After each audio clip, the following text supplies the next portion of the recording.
Hey guys, how's it going? Michael Troy here. Today we are looking at Mephisto versus the Fantastic Four, number one of a four-issue limited series. This is so cool. It is so crazy. It is so bonkers. I love when I find an old comic book that is like really cool but super crazy ass at the same time. It is insane. It is beyond. It is dope on a rope. I cannot wait to share it with you guys. So subscribe to my channel if you haven't already. Hit that like button and let's get right into it.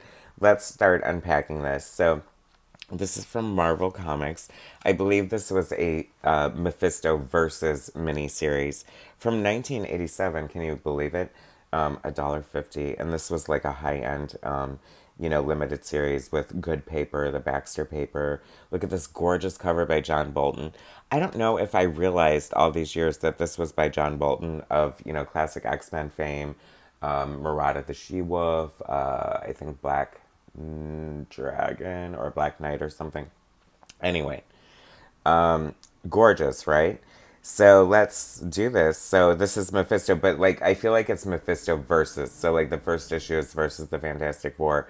Then we're gonna have like X Factor next issue. I don't know. Hopefully the rest of this shows up in my collection. So because I'm a little sketchy on it, and I don't often like reread these, but I was like, I don't remember much of this at all. And it was very interesting to me that Al Milgrom, known for mostly as a penciler and or inker, was writing this. Because I guess must have written other things, but his writing is insane, and we're gonna uncover that right now.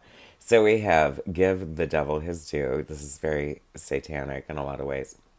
Um, L. Milgrom writer, John Buscema penciler, can you believe it?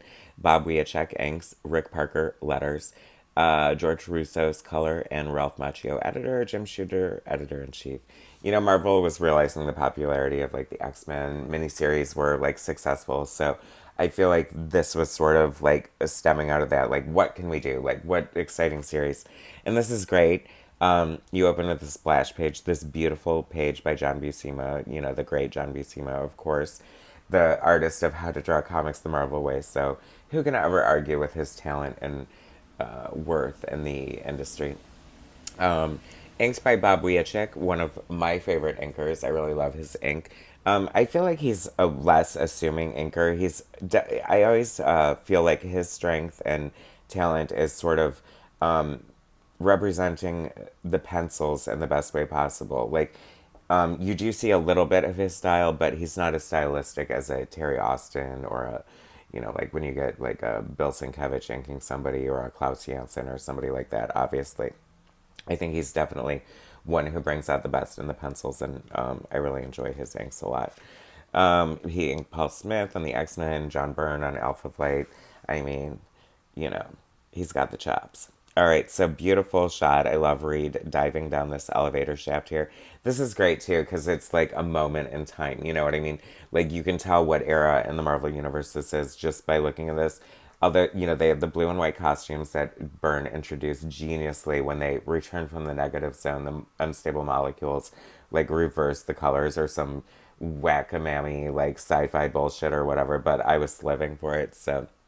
And then we had She-Hulk on the team, which I loved her too, but I also love the Thing, so I'm glad that the Thing is back for this miniseries, so cool.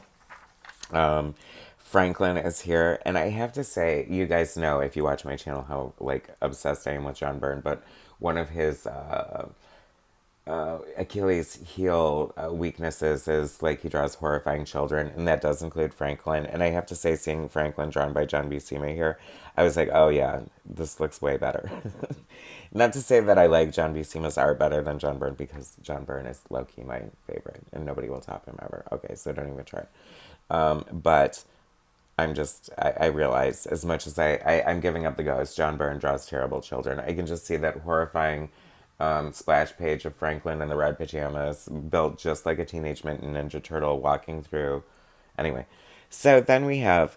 Did I say the creative team? Oh, George Russo's. I feel like I know his name, and I love the color choices here. I think they're super interesting. I feel like they're telling a story along with the art. And I do love the blue and white costumes. This is giving me that horrible movie vibes right away, like a still from that. I love that She Hulk is standing directly behind them and she's completely in silhouette. Like, WTH, like WTF. This is so good. And we're like dealing with some sort of, like, I can really see this as like a sort of a Nightmare on Elm Street, or like, you know, because it's Mephisto and they're playing up like the sort of supernatural elements really good, which I think is interesting because I always think of the Fantastic Four as such a science fiction book. So I love when they introduce these kind of elements into it, especially like Reed's reaction. Another telling moment in time is that, you know, when Ben went away, after Secret Wars and She-Hulk took his place on the team and he was like off in space, like finding himself, you know, Johnny and Alicia like leaned on each other and became a couple, and but the Mephisto, the devil in disguise, is like flaunting it and like rubbing it in things face, and it's horrifying. Like I like at first I thought it was real, but I guess maybe, you know, it's funny because I was thinking like, is Al Milgrom like a credible writer? But then I'm like, he had me at the feels with that. Like I was so disturbed by them taunting Ben with their relationship that I mean I think that's a sign of a good writer, right? And I love this little Franklin running to get what do you call it, his dad's help, and then like thing punching out the wall here. I mean, come on, it's just superhero goodness left and right. And how great is this art? It really is. One of my friends, Sam J, mentioned to me that he had heard that John Buscema was known for like very like basic art and loose pencils, and I don't know, I think it might have depended on the job. I just think his structure is so solid and his storytelling and his figure work that it just comes through and through. You know what I mean? And I do think I do like the Bob Wiacek inks here. I do. So Mephisto is just doing all this. This is also so like crazy. Like I don't even know how this like what was Al Milgrom thinking? So Johnny takes Alicia to a tennis match. Great idea. Take your blind girlfriend to a tennis match, right? And then he pisses off the John McEnroe analog here by talking during his game. And he's like, you need to be quiet, blah, blah, blah. And he's like, screw your blind girlfriend, da, da, da. And then, like, he disappears to hell. Oh, that was the other telling part of the story that I think I glazed over. So the Baxter building is gone. This is For Freedom's Plaza, which I hated that. I mean, the Baxter building is so iconic, and I like. Can't you just see the windows and the design and the John Byrne Baxter building in your brain, looking at this and want to throw up, looking at For Freedom's Plaza? Or is it just me? I guess it's just me. I don't know. But anyway, so Sue is like, "Oh my God, could somebody have bribed the architect and like created a elevator to hell in the without us knowing it?" And Reed's like, "I suppose anything's possible, but we should look into it further than that, right?" I mean, that's the practical way. And here comes Willie Lumpkin, and he's all, "By the way, there's a bill in there that's past due." And it's like, really? Thanks for going through our mail. And so he reaches in the bag and is consumed by hellfire. I mean, it is just so crazy. This is actually, like, the thing that's actually good about this is it's not completely random, as we find out, like, because of Mephisto's dealings with the Fantastic Four and Franklin sort of taking care of him. This is, like, his revenge or whatever.